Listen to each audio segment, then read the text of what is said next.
سکتی ہے تو صحیح ہے۔ امام بخاری رحمہ اللہ، میں نے بتایا حدیث نمبر 600 کہ فرماتے ہیں، یہ مزیدار حدیث ہے اس لیے میں آپ کو کہہ رہا ہوں، اس کے بعد بھی بہت ہی عظیم حدیث ہے، وہ یہ ہے کہ فرماتے ہیں قال حدثنا ابو علی الحنفی قال حدثنا قرۃ بن خالد، ابو علی حنفی اپنے استاد قرہ بن خالد سے روایت کرتے ہیں، کہتے ہیں قرہ بن خالد کہتے ہیں کہ انتظرنا الحسن، کہ ہم لوگ حسن بصری رضی اللہ عنہ کا انتظار کر رہے تھے۔ مسجد میں حسن بصری رحمہ اللہ کا یہ تابعی ہے، بڑے تابعی میں سے، انہوں نے بہت بڑے بڑے صحابہ کرام کو دیکھا ہے، لیکن انہوں نے کس کو نہیں دیکھا؟ اللہ کے رسول صلی اللہ علیہ وسلم کو انہوں نے نہیں دیکھا تھا۔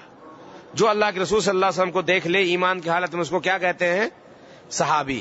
اور جو ایمان کی حالت میں صحابہ کرام کو دیکھ لے یا کسی ایک صحابی کو دیکھ لے، اس کو کیا کہتے ہیں؟ تابعی کہتے ہیں۔ یہ بڑے تابعی میں سے ہیں۔ کون؟ حسن بصری رحمہ اللہ، بہت پایا کے عالم، بہت بڑے عالم ہیں میرے بھائی۔ وراث علینا، ہم لوگ انتظار کر رہے تھے کن کا؟ حسن بصری کا ہم لوگ انتظار کر رہے تھے رحمہ اللہ۔ وراث علینا حتی قربنا من وقت قیامی، کہ ہم لوگ مسجد میں بیٹھے ہوئے تھے، ان کا انتظار کر رہے تھے، لیکن بہت تاخیر کر دی انہوں نے، مسجد آنے میں بہت تاخیر کر دی۔ حتی قربنا من وقت قیامی، اب اتنا ہو گیا کہ بھئی بہت تاخیر، اب نہیں آئیں گے، ہم لوگ مسجد سے کھڑے ہونے لگے۔ فجا، لیکن اسی حالت میں وہ اسی وقت پہنچ گئے۔ کون؟ حضرت حسن بصری رحمہ اللہ۔ فقال، انہوں نے کہا، دعانا جیراننا ہؤلاء، کہ بھئی ہمارے کچھ پڑوسی تھے، انہوں نے ہماری دعوت کی تھی، جس کی وجہ سے ان کی دعوت میں ہم چلے گئے، تاخیر ہو گئی۔ سبب آدمی بیان کرتا ہے نا کیوں تاخیر ہوئی۔ ثم قال، پھر انہوں نے کہا، قال انس بن مالک رضی اللہ عنہ نے فرمایا ہے، یعنی انس بن مالک رحمہ اللہ ان کے استاد ہیں، ان سے انہوں نے دیکھا، سنا ہے، دیکھا ہے۔ انس بن مالک کون ہے؟ اللہ کے رسول صلی اللہ علیہ وسلم کے خادم ہیں اور صحابی ہیں۔ نظرنا النبی صلی اللہ علیہ وسلم ذات لیلۃ حتی کان شطر، کہتے ہیں کہ اللہ کے رسول صلی اللہ علیہ وسلم عشاء کی نماز کے لیے ہم لوگ مسجد میں حاضر ہوئے، اللہ کے رسول صلی اللہ علیہ وسلم کے انتظار میں بیٹھ گئے، حتیٰ کہ آدھی رات گزر گئی۔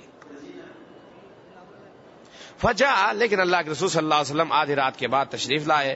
فصلی لنا، اللہ کے رسول صلی اللہ علیہ وسلم نے نماز پڑھائی، ہمیں نماز پڑھائی۔ ثم خطبنا، پھر آپ صلی اللہ علیہ وسلم نے خطبہ دیا۔ امام بخاری اصل یہاں یہ بتانا چاہتے ہیں کہ یہ سب کچھ کب ہو رہا ہے؟ عشاء کے بعد ہو رہا ہے۔ تاخیر بھی دین کے لیے لوگ جاگے ہوئے ہیں، نماز کا انتظار کر رہے ہیں، اور بھی اللہ کے رسول صلی اللہ علیہ وسلم آ رہے ہیں تاخیر سے، پھر آ کر کے نماز پڑھنے کے بعد خطبہ دے رہے ہیں، نماز پڑھنے کے بعد خطبہ دے رہے ہیں، جو دین کی بات ہے، شریعت کی بات ہے، صحیح بات ہے، عشاء کی بات آپ کر سکتے ہیں، جیسے امام بخاری رحمہ اللہ جو باب باندھے ہیں۔ فقال، آپ نے خطبہ دیا اور کہا، الا ان الناس قد صلوا ثم رقدوا، لوگو، دنیا میں لوگ اس وقت جو بھی جہاں کہیں بھی مسلمان تھے، وہ نماز پڑھ کر کے سو گئے ہیں۔ کیا کیے؟ نماز پڑھ کر کے سو گئے۔ وَإِنَّكُمْ لَمْ تَزَالُوا فِي صَلَاةٍ مَا انتَظَرْتُمُ الصَّلَاةَ، اور تم لوگ ابھی تک نماز کا انتظار کر رہے تھے، اس لیے تم لوگ گویا کہ اب تک نماز ہی کی حالت میں تھے۔ اس لیے میرے بھائی، اگر کوئی نماز کے انتظار میں ہے تو وہ نماز کی حالت میں ہے۔ اگر کوئی نماز کی انتظار میں ہے، مسجد میں آ گیا، نماز کی انتظار کر رہا ہے، وہ کیا ہے؟ گویا کہ وہ نماز کی حالت میں ہے۔